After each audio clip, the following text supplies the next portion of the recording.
Welcome back, everyone. Now, before we jump into our next match, we want to tell you about something that is new to Worlds this year. Players can directly support their favorite teams by picking up Worlds team icons. With a team icon equipped during the month of Worlds, you can display a special in-game emote for your team. Now, after patch 521, the emotes will retire as we clean up the confetti, but the icons will stick around.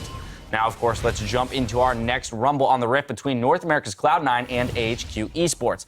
I want to start by looking at AHQ, who were the first team to qualify for Worlds by winning the 2015 LMS Summer Split back in July, going 28-3. So, rather commanding there. Historically, people have pointed to Westdoor, though, as the player to watch when we get to international play. Is that going to hold true coming into this year? That's the big question, right? I don't think this is... The meta is going to be good for Westdoor, but at the same time, when he plays these champions like Ari, like Diana, like Fizz, these are going to be picks that will be popular at the World Championship this year, and he does his thing. He likes to roam very extensively, but he hasn't really been the big star player on this team. And I think Incarnation definitely has a chance to win this lane and do well.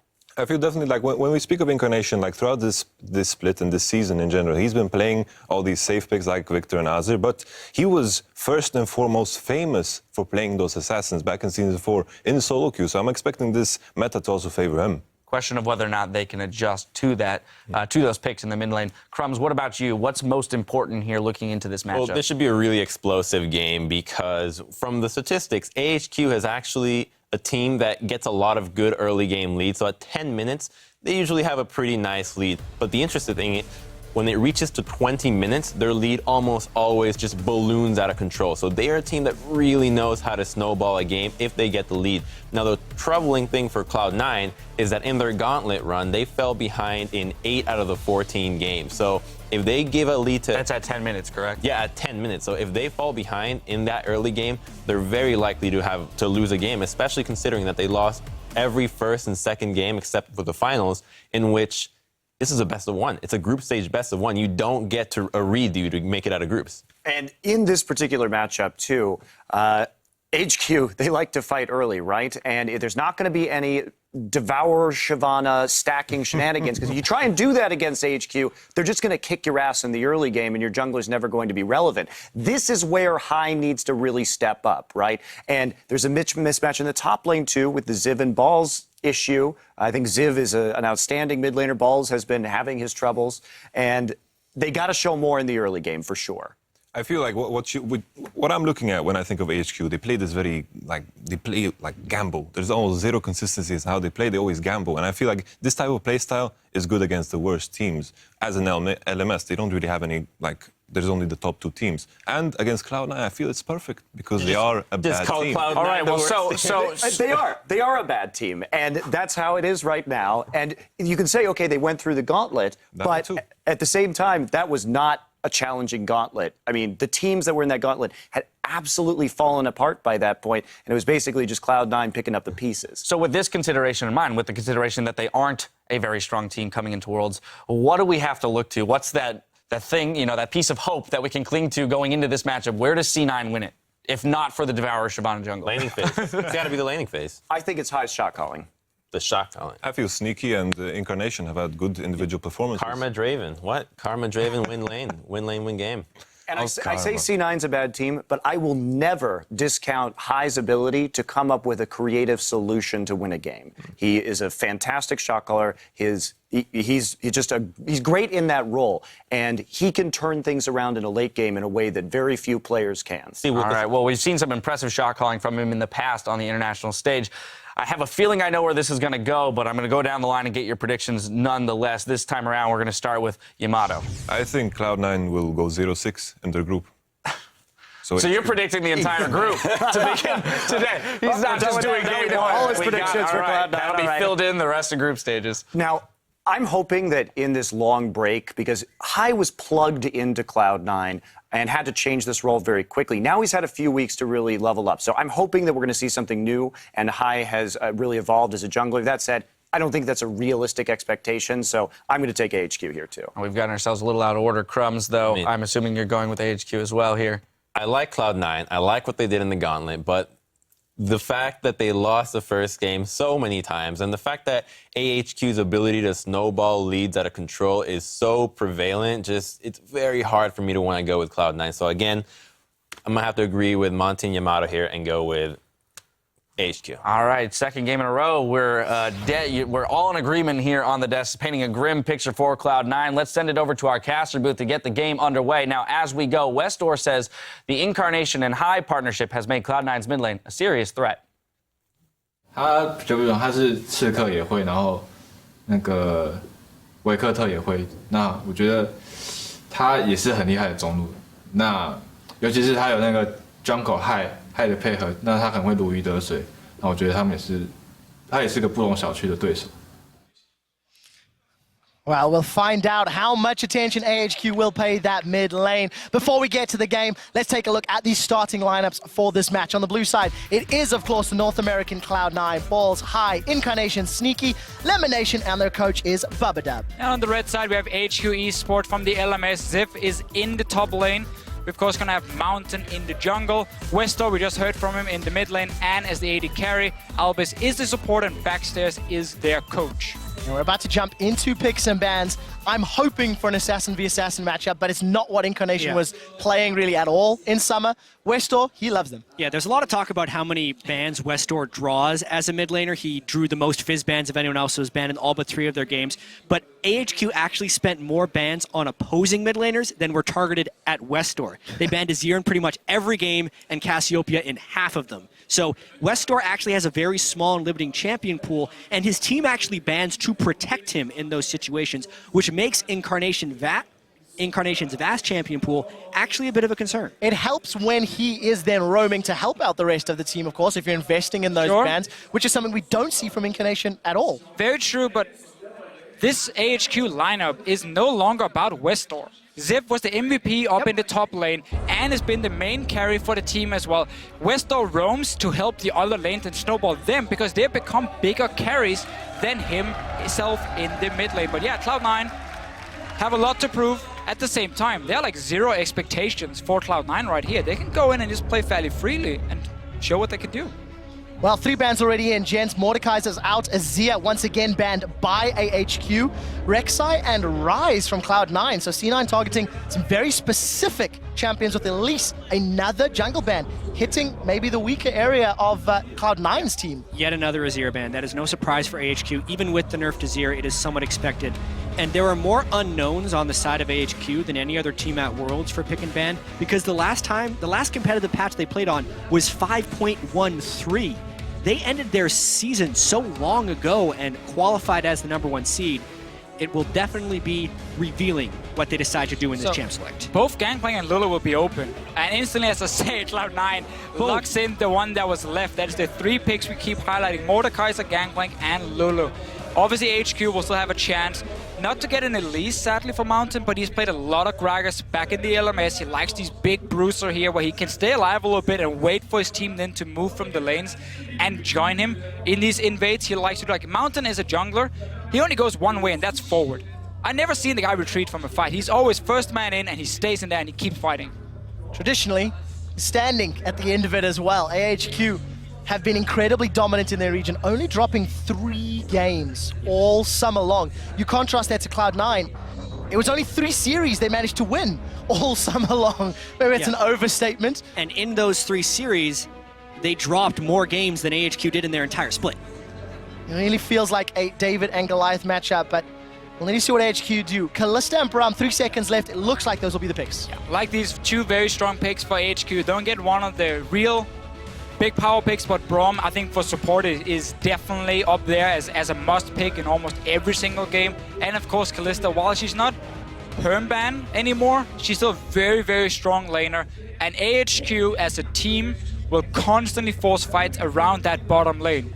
Ziv will TP down, Mountain will gank it, and Westor will roam. So having a strong lane, at least where you have early kill pressure, is very important for their early fights because they have to snowball. So Cloud9 need to think about what they're going to lock in. The Brahmins also a steal. Early lock-in, and it is a Morgana, most likely for Lemon. Couple of interesting things about these Cloud9 picks. The Morgana is what Lemon Nation ended up picking after he shied away from Karma, which he seemed really attached to. It's also an old school counter pick to Braum. I never considered it a counter pick, but it's actually very good against it because you can Black Shield the stun from the Braum. Additionally, Lee Sin as a champion high has put a lot of games on. It's a champion we expect to see a ton of jungle prevalence throughout Worlds here. 5 attack damage on Warrior, as well as some energy buffs and buffs to the ultimate, which allow to do more damage on targets it passes through, are all big things, and Cloud9 will look to put out some early pressure here. Yeah, much like we saw Fnatic in the last game try and counter what IG normally likes to do with camping that top side of the map. Cloud9 now knows how AHQ plays the early game, and they want early aggression with at least a jungle pick. Gangplank can also fight for himself, but Darius was still left open, and Gentlemen, that's a very strong pick. Locked in. Darius and Rengar at the 2015 World Championships. So, two of the 3 big champions we pointed out as being extremely powerful on this patch have been picked here, Darius and Gangplank. Lulu was, of course, banned. And then out of nowhere, we get this Rengar from Mountain. We're looking at the champions he's played since the summer split. He actually wasn't their jungler until the very end of the spring split. And there are no Rengar games anywhere here. This is awesome. Yeah. And we've got so many questions, not only on the side of AHQ. Balls not played Gangplank. We've got 1 game for High on Lee Sin, and it was a loss. I cannot wait to see how they play in game. 20 seconds left for 2 more picks. Remember, Gangplank is a flex pick. It can go to the mid lane. I might even say it's probably better in the mid lane. You have a free farming lane. But Vega as well, I love this pick. This is like Christmas. So much. So now we know the mid lane. We're assuming that's Incarnation's Vega. That's going to be his Vega. This pick and ban is Christmas. Deficio, I'll give it to you. You have many things to say about Vega. So Vega is coming in now as a champion that has been buffed in quite a few patches to slowly under the surface, been getting buffs in there. The last one he got was very big for him. And in this mid lane, as a pick here, he's not the greatest early laner. He's not going to destroy your pre-level 6. Which could be worrying against Westdoor. Sure. He's yet to pick. He gets to pick a counter assassin. He has to go find assassin against it. He has to. But if you do not shut down the Vega... It wasn't banned. It's been banned in almost every game against AHQ. If you don't shut down the Vega before he hits level 11, he will take over the game and he will one-shot everyone. And then Westdoor is going to stand on this fist here being like, I want to one-shot one guy, and then Incarnation takes out 3 at the same time. So we're going to have to see AHQ use Rengar level 6 combined with Fizz level 6 and destroy Incarnation so he doesn't sit and stack up AP, get his cooldown reduction, and just one-shot targets in the late game. This is going to be such an explosive game. And you know what, Jad? You said to me, imagine if you have Veigar and Gangplank on the same team.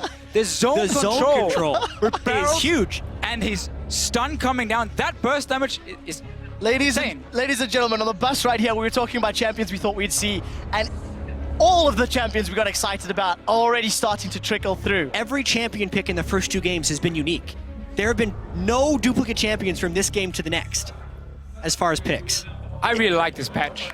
Now the question is, so far, this is still I just like it. This is still very snowbally, as I'm led to believe. If Darius gets ahead, if Rengar gets ahead, if Veigar gets ahead, etc. It's the meta. It's also the teams out of control. Like AHQ needs to fly ahead of the opponent to win, and they do it very often. And they've got the tools to do it again. Here's your team compositions, ladies and gentlemen. They need level 6 this time around for AHQ, and then they can go crazy. Let's find out, because we are exceptionally excited. Jump on Twitter once again, hashtag C9win. Do they have more magic in their tank, or will AHQ, the favorites coming into this game, pick up their first victory here in the group stages? It is Cloud9 taking on AHQ with Veigar in the mid lane, the tiny master of evil. And we also get Westdoor's Fizz in this game. Yes, Westdoor wasn't high in the MVP voting over in the LMS, but it's Westdoor's Fizz. He doesn't get to play this champion.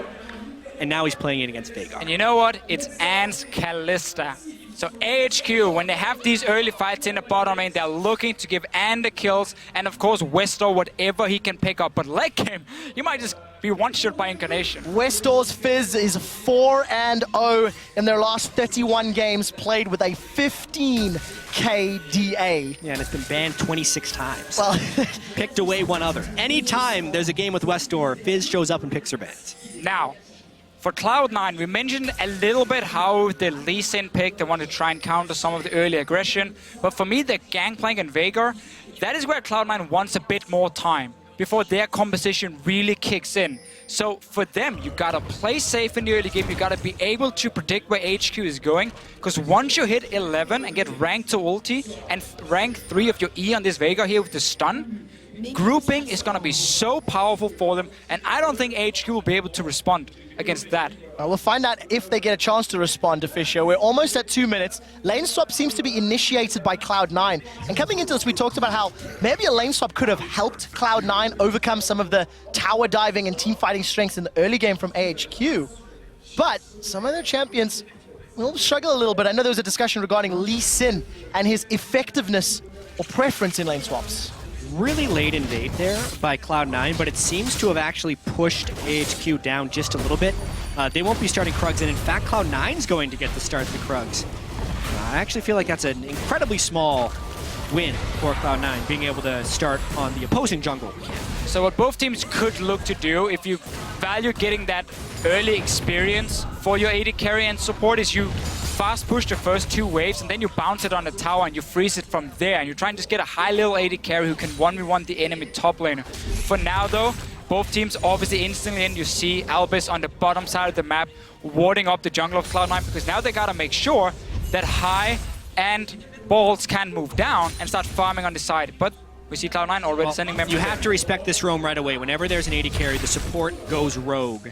And Albus now looking to do a bit of an invade into the bottom jungle. Slightly vertical jungle, but actually if High doesn't make it over quickly, he's going to be counter-jungled pretty hard. So because Cloud9 up in the top side of the map saw where Rengar and Darius were starting, they knew they were really far away from the bottom side, and that's why they can send Balls in here. But High, as you said, he needs to be down there as well. Otherwise, HQ can just focus and dive. I don't think Cloud9 actually saw the jungle start. They walked through a ward, but then Darius and Rengar dodged below.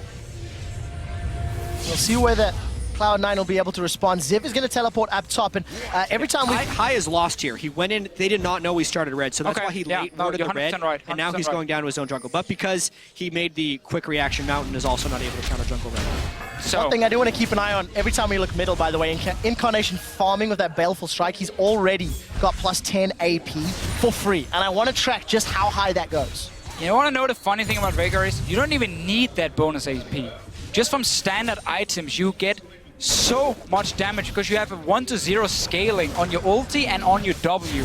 So late game, you're just such a monster. It's more about even the stun duration and the cooldown of your stun, blocking such a massive zone and making it very difficult for Kalista to jump around in a fight.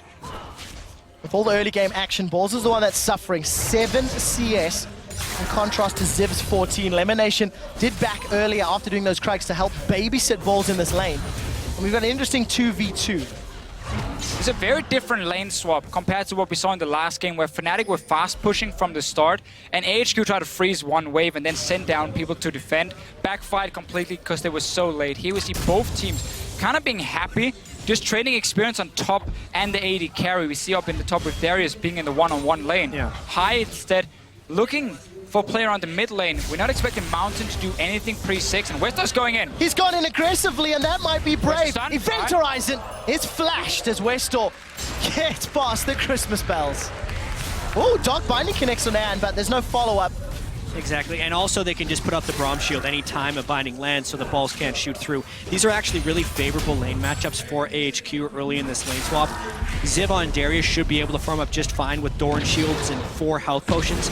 Additionally, Anne and Albus can really punish Sneaky and Lemonation, or sorry, Balls and Lemonation in that bottom lane because of the Braum and because of the melee versus range discrepancy. Yeah, never been a fan of the lane swaps where you just trade AD carry for top lane experience. I think top lane has always benefited so much more from getting an advantage.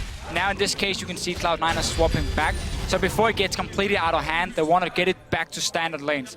I like the little play though from High around the mid lane, because you saw the minion wave were pushing slowly down to Incarnation. That meant Westor, he had to overextend to keep farming as a melee champion, and therefore High knew there was a chance he'd get in, and he forces a flash, which can be key now that Westor will be under more pressure, and Incarnation is soon hitting level 6. Now, of course, Incarnation's going to have that freedom thanks to his opponent not having flash. I want to mentioned balls going toe-to-toe with Ziv's Darius. We've touched a lot on the Gangplank and the Veigar, but Darius, a champion we've not seen in the West at all, because he simply became relevant after the patches, after the tournaments had already ended. What are we expecting out of Darius? He is tremendously strong in melee versus melee matchups. And he's also very swingy in lane. The fact that Balls has had to swap back into this lane with Ziv having a full level on him as well as double CS is putting him in a situation to fail. So Ziv will actually have a large amount of lane pressure and should be able to bully Balls' Gangplank quite substantially here. It was just such a weird start for C9. We've taken that camp and then slow pushing it with Sneaky up on the top side, so he barely got an XP advantage over that top laner on their way. So Ziv just picked up so much extra farm, and he's gonna continue to be a bully. Level 6 is where he really starts becoming extremely hard to deal with, and he's one of these champions that if he gets going, he can just snowball completely out of control. It's why teams like playing around the top lane. And we had a question regarding Ziv and his champion pool coming into this tournament. He used to be mainly the tank player, being the main engage. He's on Darius, he's on a carry, and so far it's looking good for him. Well, in my opinion, Darius as a top laner has the most overlap between tank and carry. Maokai or Gnar or Shen, the things that Ziv played a lot of in the regular season, are full tanks, but Darius generally builds tank items, and then if he gets Noxian Might up, will gain upwards of 200 attack damage in the late game and become the carry. So the textbook juggernaut, I would say, for Darius. The standard build we see from him is Black Cleaver and then often Dead Man's Plate coming in as well. And I think that's an extremely powerful item on this patch here, giving him a bit of movement speed, and also if he stacks it up to 100, of course, that first hit where he gets the extra damage and a slow is really good for a fairly low mobility champion like Darius.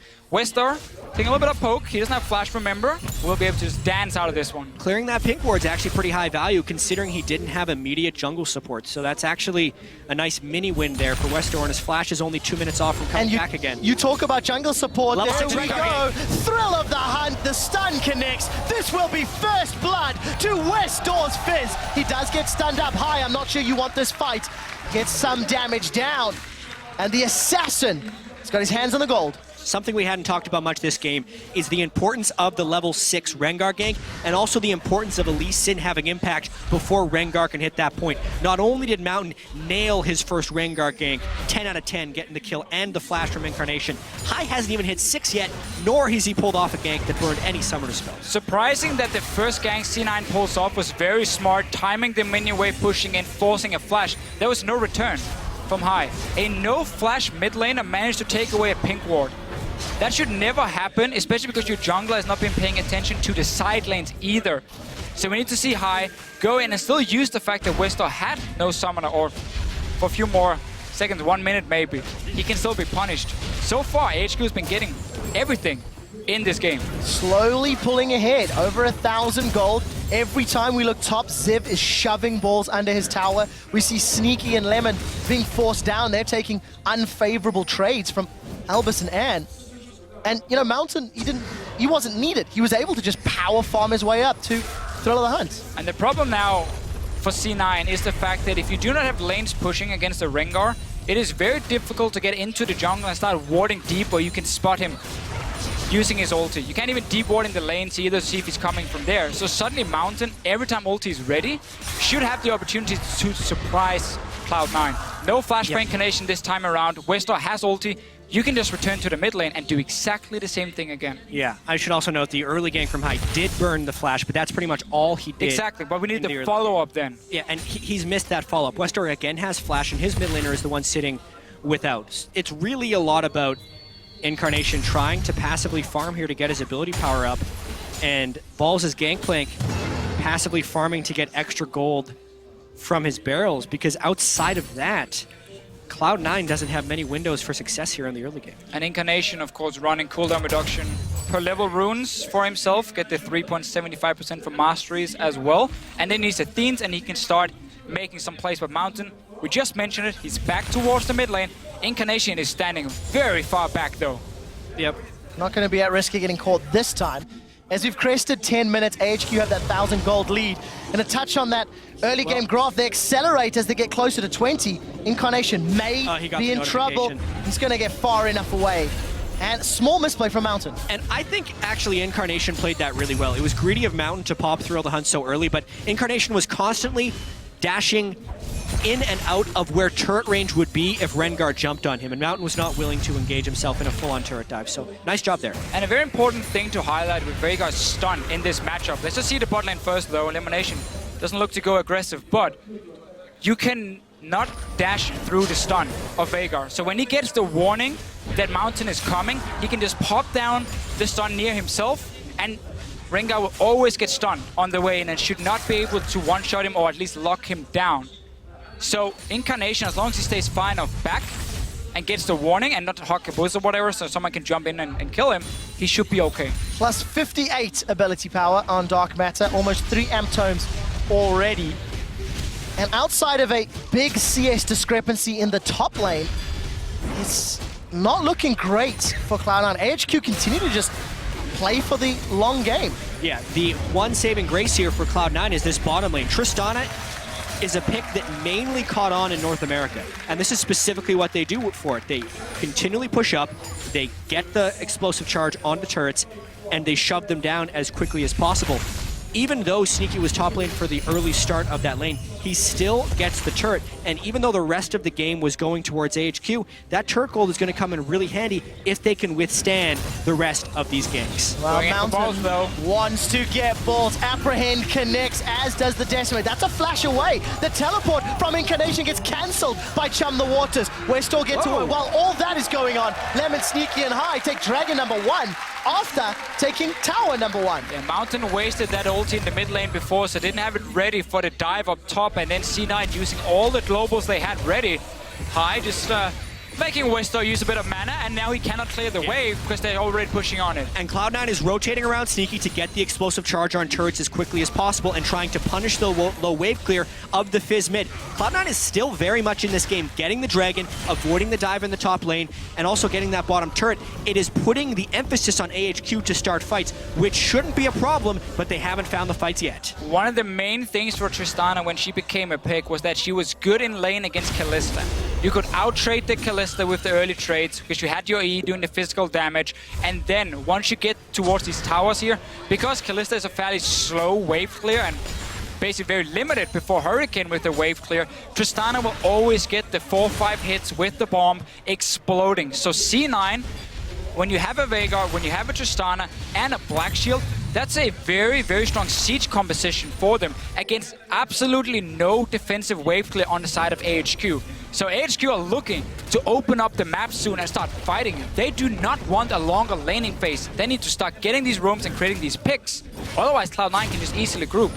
Incarnation is getting very close to his 11, and then suddenly it becomes very bad for AHQ. Well, AHQ do look to secure their first tower in a moment or two. The next wave is busy conga lining down. Balls still 35 CS down. But while he's unable to defend top, AHQ are under pressure middle. It looks like Lemon will be aiding Incarnation, and High's just waiting in the wings. So what Sneaky wants to do here is push up the bottom lane to apply pressure and force someone to defend, and then he can just rotate to the mid lane, group up with Incarnation, and take down this mid tower. You can see him already move away and start moving through the jungle, or at least trying to. Then they spot Rengar on a lot of these deep wards, and now he can safely just jump away.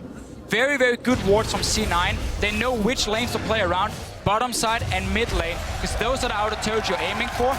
Let Balls just try and farm whatever he can up top. So Mountain's first ultimate was fantastic. The following two, optimistic. Yeah. They have not paid off. Just a quick difference in their item builds as well. Moby Boots, both warrior enchantments. Moby Boots for Mountain versus the Sightstone for High.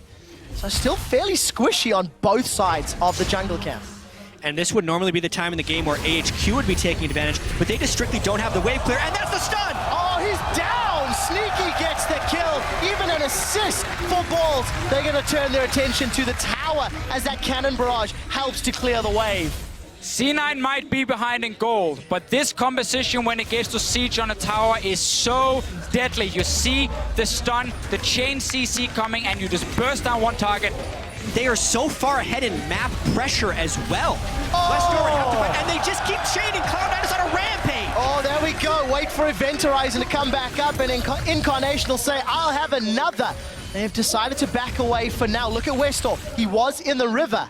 And because Ziv was called down, Balls gets free time in the top side. The pressure and the tempo is so heavily in Cloud9's favor, it is catching AHQ way off guard. AHQ in the LMS is used to playing a laning phase where they always get slightly ahead. They're then used to getting out of the laning phase and just take team fights left and right, and they win them and they get so far ahead of the other team. Now, they're suddenly against a group of guys who can simply move up to a tower as a unit and just slowly but surely they look for a pick or they just take down the tower. And AHQ needs to respond by flanking them and getting a massive team fight. And this game could very easily become a bloodbath with the way it's progressing. Both teams have multiple turrets down, and LMS, much more than North American or European LCS, fight over the Dragons, specifically if the other team is trying to chain them. It was actually really strange that Cloud9 was able to get that first Dragon, which means AHQ is putting even more priority on preventing the second one. And since Cloud9 does have turrets down already, the next course of action would be to start securing those Dragons. This fight in 90 seconds could be massive. Level 11 for Incarnation. He's got 120 bonus ability power thanks to that passive on Baleful Strike. And we did see AHQ grouping around the Dragon. So for Cloud9, where is their next move? Mountain does have Thrill of the Hunt on, and he's thrown it down. Really poor ultimates after that first gank so far. I mean, what was he hoping to accomplish with that? He ulted and he wasn't willing to face check in to get vision because honestly, he may have died. I think he was, also just checking. Is there anyone hiding around here? Do I get a marker? Do I get a warning? But it does mean for the team fight now, near this Dragon, it is not there. And the way for HQ again to engage, just highlighted, they have to be able to flank in. Otherwise, Incarnation can just land the stun, deal the damage. Oh, that was so close. If Westor jumped in, that Primordial Burst could have just insta-gipped him. I will say, from the earlier push that Cloud9 did on the mid lane, it does feel like HQ is not well prepared for this Veigar pick. And Incarnation has put a lot of practice in on it. Jack, who would be prepared for the Veigar pick? It's Worlds. You have to be prepared for anything, and this is the value of some of these different picks. Whether or not you can find the proper counters for Veigar, this is what's looking like close to the first Westor and AHQ have seen of it. 2,000 gold ahead. Cloud9 are after falling behind at the 10-minute mark. Dragon and Vision, way north of Dragon, is fully secured. Cloud9 should not be surprised.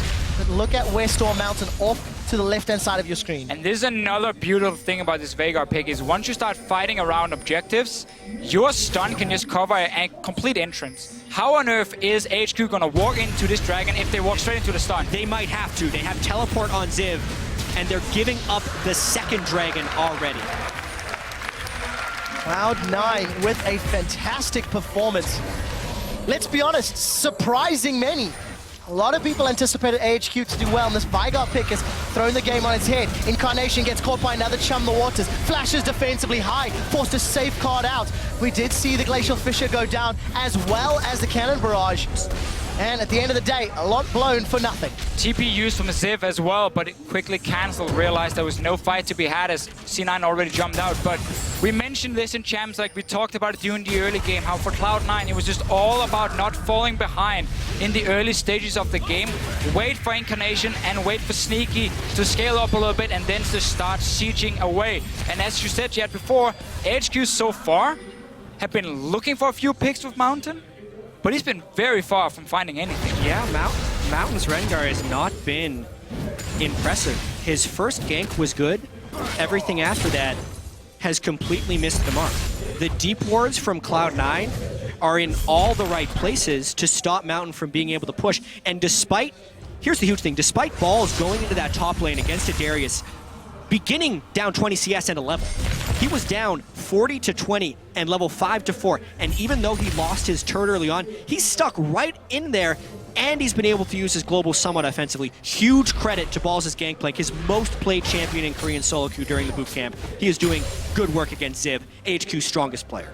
The key really for C9 with this early game is the fact they had that Tristana into Kalista lane on the bottom side. With the Morgana to just continue pushing the lane over and over, So while they were losing on the top side, going even on in the middle lane, with Incarnation dying once to the gank, they were winning the bottom lane. That gave them an opening to get on an outer turret and get into the jungle of AHQ and start placing some of these deep wards you see on your map now, making it even harder for Mountain to pull off an ulti. We do see that wave clear being so useful. Westor, wow, he's decided to go aggressive. Balls is being caught out, Chum the Waters goes up, and Westor makes that look so easy. But Cloud9 said they want to fight in the mid lane. The dunk master Darius is about to get dunked. It's Sneaky that gets the kill. Now we've turned into a 4v4. We do see Mountain jumping in, but he immediately has to flash away. Exhaust reducing all his damage. Event Horizon has come back off cooldown. Sneaky's trying to be focused by Westor, but it won't be enough. That's the second kill of the fight for Sneaky. He's burning. He needs to run away. Mountain gets caught by a dark binding, and High goes in, but it's Incarnation that secures the kill credit.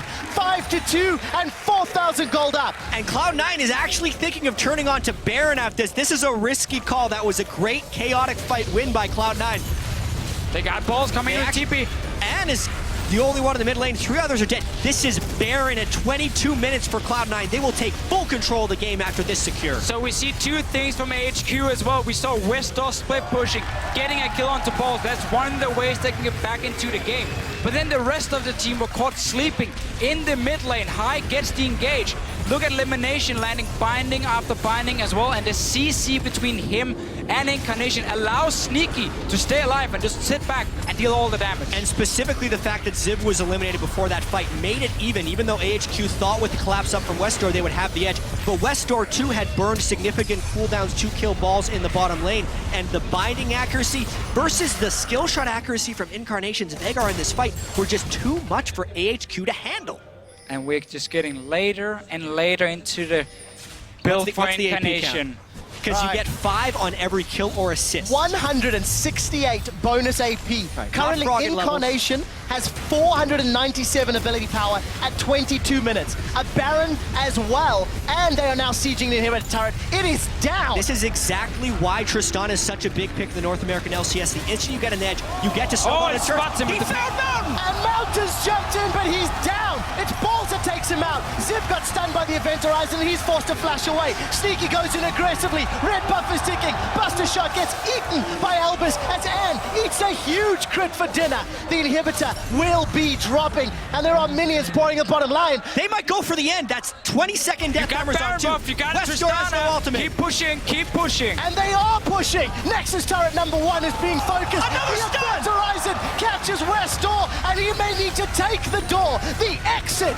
Cloud9 look for the second Nexus turret. It is being focused down. The satchel charge is on. It's ticking and burning. That drop will drop shortly. The Event Horizon catches Anne, but he is able to QSS away. Second item QSS. There is no damage. Cloud9 are on the Nexus, and they will take down the number 1 team from the LMS.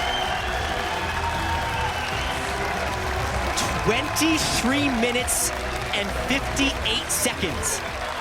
One of the fastest games of the year come against AHQ, the number 1 team from the LMS, and Cloud9, a team who at one point in the regular season was 9th. What an upset in this group stage. The analyst desk before this game here, every single one of them mentioned something that C9 had going for them that could win the game. We had Cloud9 and we had High and his shot calling. We had, of course, Incarnation and Sneaky as the 2 carries as well. Both of them stepping up big time in this game. But this composition for C9 when it comes to sieging is so powerful. And AHQ had 0 wave clear. Such a risky comp. And there were so many unknowns about AHQ coming into this event. And DeFisher, you and I were actually talking last night. Cloud9 had a lot of different ways in which they could win this game. We didn't get a chance to talk about it because it was over in 24 minutes. But if Incarnation could outperform Westor, pressure and shove the mid lane so Westor could not roam, if Ziv could not have a dominating performance on a new champion, and if Sneaky could win the 2v2 against Anne. All of those things happen. Really the Sneaky versus Anne in the bottom lane for me. C9 gave up the first spot in the mid lane. It looked like, okay, you're losing top. Are you going to start losing mid lane as well? Where is the pressure going to come from? Bottom lane. Tristana pick from Sneaky, elimination on the Morgana. Get that early tower, get the deep ward, start rotating. Mountain I'm not sure what he was doing with the ultis. 24 minutes. He wasn't even close. This game was over in under 24 minutes. Obviously, Baron buff timing with the Trist makes it easier to shove down turrets, but man, did they close that fast. We got so excited in picks and bans that we forgot to overlook the lack of wave clear on the side of AHQ. There was too much information going around with new picks coming in, the teams and everything. But we just see how powerful it is. Oh, you want to start wave clearing under your tower? Here's a massive stun around you, and I'm going to one-shot you. And then your tower is dead, by the way. Incarnation's Veigar was so good. Spot on. AHQ was not ready to deal with the event horizon. Nope. It felt like that was consistently stunning AHQ. And then with the new faster drop down on Dark Matter, it was just dealing so much damage. You talk, the damage on Dark Matter is almost as much as the ultimate. Yeah, it's insane what he can do. 1.0 AP ratio on it. Still though for AHQ, a thing we saw a lot in the LMS was Ziv was the main engage in the top lane. On Maokai and so on, could TP in. He was the guy starting fights. With him now playing Darius and so on, he can no longer be the main engage. Yeah. And we saw the focus be switched over to Mountain on this Rengar pick. And it did not work. He had too many times where he tried. Extremely risky. He didn't respect the wards that could be there, or Incarnation just putting a stun around him in the mid lane and then he couldn't jump him.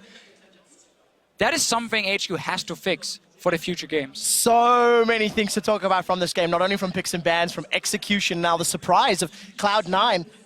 Let's call it upsetting AHQ. Sure. 100% kill participation for both Incarnation and Sneaky in that game.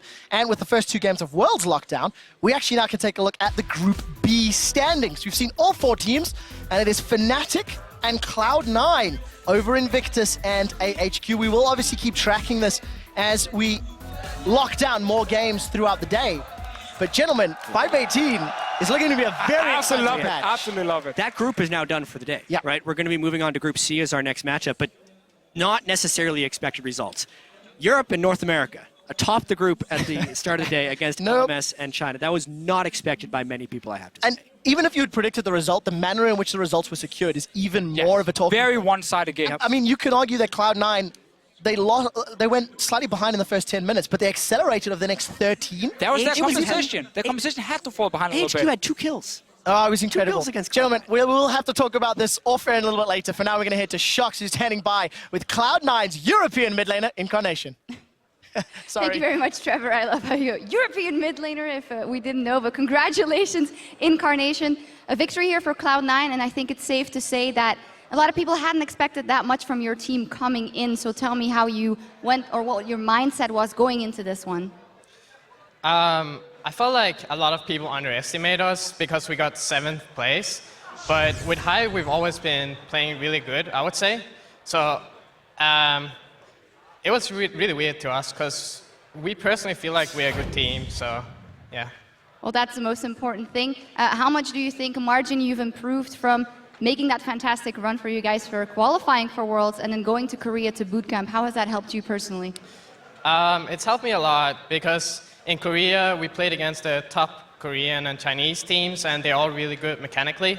So I learned a lot playing against the top players there as well. It's quite interesting because you're kind of a rookie here at the World Championship, while you have a lot of people in Cloud9 who've been to the World Championship a couple of times and maybe didn't have the biggest hopes going into the tournament. How is that contrast within the team? Well, I feel like we have good expectations of ourselves, and we know we can get far in the tournament if we really play well. So it didn't really affect us. How does this win and the fact that Fnatic did so well versus IG maybe change your thoughts about the group? We know Fnatic is a really good team, so we kind of expected them to win. I feel like I felt like we had pretty good chances going into this match as well. So yeah.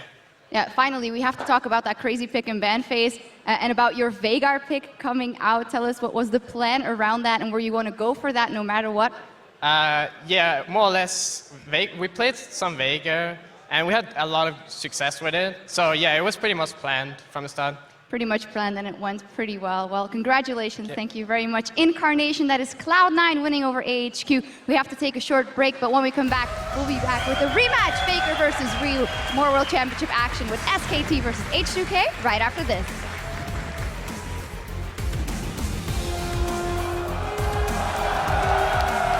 Call for help if you need it. Don't be afraid to play aggressive. It's Call fine where if everyone you die. is. Call where everyone is. Make sure you kill everybody.